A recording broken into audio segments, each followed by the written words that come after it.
সুস্থ হয়ে ফের পুরনো ছন্দে দেখা যাচ্ছে স্থায়ী হাতি রামলালকে। খাবারের সন্ধানে গ্রাম ও সংলগ্ন এলাকায় ঘোরাফেরা করছে সে। ফলে আতঙ্ক ছড়িয়েছে স্থানীয় বাসিন্দাদের মধ্যে। লোদাশুলি রেঞ্জের লোদাশুলি গ্রামে ঢুকে রাস্তার ধারে থাকা কলা গাছ ভেঙে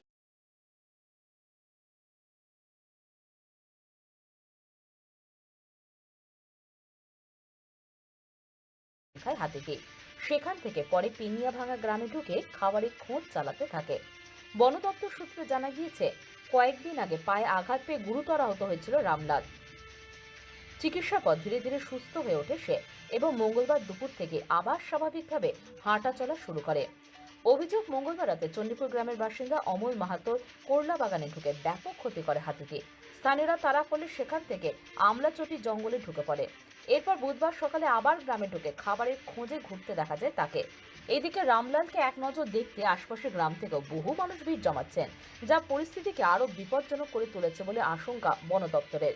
অন্যদিকে মঙ্গলবার রাতে 35 থেকে 40টি হাতির একটি বড় দল লালগড় রেঞ্জের দিক থেকে কংসাবতী নদী পেরিয়ে গেলাটিকড়ি, কুরকোটশোল, জামদা, মুরাবনি ও আঁধারিয়া হয়ে কুশবনি জঙ্গলে প্রবেশ করে।